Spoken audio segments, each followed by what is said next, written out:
بسم اللہ الرحمن الرحیم۔ السلام علیکم ورحمۃ اللہ وبرکاتہ۔ اس وقت دور میں ایک چیز بہت خاص دیکھنے کو مل رہی ہے۔ بڑی تعداد میں ایسے لوگ ہیں جو کہیں نہ کہیں بہت غمزدہ ہیں، اور باتوں سے یہ لگتا ہے کہ وہ کہتے ہیں کہ دل پہ بڑا بوجھ ہے، کچھ سمجھ میں نہیں آتا یہ مشکلیں پریشانیاں کیسے دور ہوں گی۔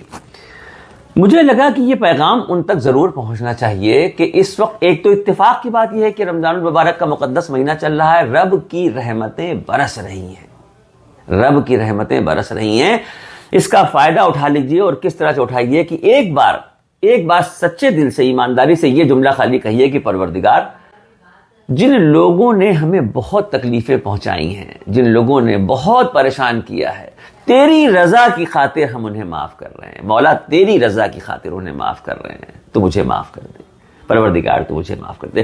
رب پروردگار عالم کو یہ ادا بندے کی بہت پسند ہے کہ بندہ کسی بندے کے قصوروں کو معاف کر دے، اور یہ کہے کہ معاف کر دے کہ اللہ کی رضا کے لیے تمہیں معاف کر رہے ہیں۔ ہمارے نبی سرکار دو عالم صلی اللہ علیہ وسلم نے فرمایا کہ اگر کسی کو معاف کرنے میں تمہیں لگتا ہے کہ تمہاری عزت میں کمی ہو رہی ہے تو غم نہ کرنا، حشر کے میدان میں ہم سے عزت لے لینا۔ کتنی بڑی بات کہی۔ اور معافی کا معاملہ یہ کہ پروردگار چونکہ خود سب سے بڑا معاف کرنے والا ہے، جب اللہ رب العزت نے دنیا بنائی تو رحم بنایا، جب رحم بنایا تو رحم کے 100 حصے کیے، اور 100 حصے میں ایک حصہ دنیا کو دیا ہے، 99 حصے رحم کے اپنے پاس رکھے ہیں۔ سوچئے وہ جو پروردگار پالنہار مسبب الاسباب، رحم کے 99 حصے جس کے پاس ہوں گے، اس کے پاس رحم کس درجہ ہوگا، کس درجہ وہ اپنے بندوں کے قصوروں کو معاف کر دیتا ہوگا۔ اس پہ ایک واقعہ یاد آ گیا، موسیٰ علیہ السلام کے دور کا واقعہ ہے۔ موسیٰ علیہ السلام کی چونکہ اللہ رب العزت سے بات ہوتی تھی، انہوں نے ایک دن اللہ پاک سے کہا کہ پروردگار، اس دور کا جو سب سے بدترین، سب سے گناہگار، سب سے برا آدمی ہو، جس کے لیے تو نے جہنم کا فیصلہ کر دیا ہو، مجھے دکھا دے وہ آدمی کون ہے۔ تو غیب سے آواز آئی کہ موسیٰ کل صبح اپنے گھر کے باہر کھڑے ہوئیے گا، پہلے سب سے جو شخص آپ کے گھر کے سامنے سے گزر رہا ہوگا، سمجھ لیجئے گا وہی ہے، اسی کو میں سامنے سے گزار دوں گا۔ موسیٰ علیہ السلام صبح کا وقت تھا، کھڑے ہو گئے۔ کچھ دیر کے بعد انہوں نے دیکھا کہ ایک شخص چلا آ رہا ہے، اس کے کندھے پہ اس کا چھوٹا سا ایک بچہ بیٹھا ہوا ہے، اور بچے کو بیٹھائے ہوئے ان کے گھر کے سامنے سے یوں نکلتا ہوا چلا جا رہا ہے۔ موسیٰ علیہ السلام دیکھ کے حیران رہ گئے، یار یہ دیکھنے سے تو نہیں لگ رہا ہے اتنا گناہگار ہے، اس نے کیا گناہ کیے ہوں گے، کتنا بدترین آدمی ہوگا جو اللہ رب العزت نے دوزخ کا فیصلہ کر دیا، جہنم کا فیصلہ کر دیا۔ دل میں اس طریقے کے خیال آئے، مگر خاموش رہے، اندر اپنے گھر میں آ گئے۔ 2-3 گھنٹے جب گزر گئے تو پھر دل میں خیال آیا، پھر اللہ سے بات کی کہ پروردگار، اس دور کا جنتی کون ہے وہ دکھا دے، وہ شخص جس کے لیے تو نے جنت کا فیصلہ کر دیا، اس شخص کو بھی ہمیں دکھا دے۔ تو پھر غیب سے آواز آئی کہ موسیٰ، آپ کے گھر کے سامنے سے جو پہلا شخص شام کو نکلے گا، تیسرا پہر جو کہلاتا ہے، عصر کے بعد کا وقت جو کہلاتا ہے، سمجھ لیجئے گا وہی شخص ہے جس کو میں نے نکالا ہے، بھیجا ہے، وہ جنتی ہے۔ موسیٰ علیہ السلام کھڑے ہو گئے، اطمینان سے انتظار کرنے لگے۔ کچھ دیر کے بعد دیکھا تو وہی شخص جو صبح نکلا تھا وہی وہاں سے واپس چلا آ رہا ہے۔ ارے اللہ اکبر، دیکھ کے حیران ہو گئے، یا اللہ یہ کیا ماجرا ہے، صبح تو یہ جہنمی تھا، صبح تو نے اس کے لیے دوزخ کا فیصلہ کیا تھا، اس وقت یہ جنتی بن کے جا رہا ہے، ماجرا کیا ہے مولا، کچھ سمجھ میں نہیں آتا، بتا دے مجھے۔ تو غیب سے آواز آئی کہ موسیٰ، صبح جب یہ شخص آپ کے گھر کے سامنے سے نکل رہا تھا، اس کے کندھے پہ جو اس کا بچہ بیٹھا تھا، بیٹا بیٹھا تھا، کچھ دور جانے کے بعد بیٹے نے باپ سے کہا کہ بابا یہ بستی ختم ہوئے گی تو پھر کیا جنگل آئے گا؟ تو باپ نے کہا ہاں جنگل آئے گا۔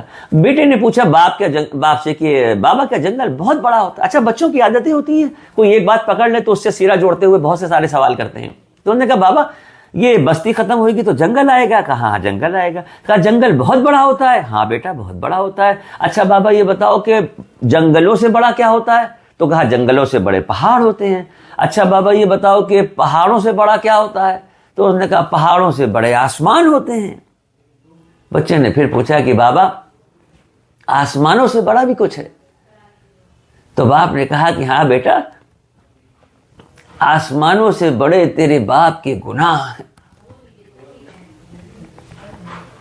معصوم بچے کو تو کچھ سمجھ میں نہیں آیا، اس نے پھر پوچھ لیا کہ بابا تمہارے گناہوں سے بڑا بھی کچھ ہے؟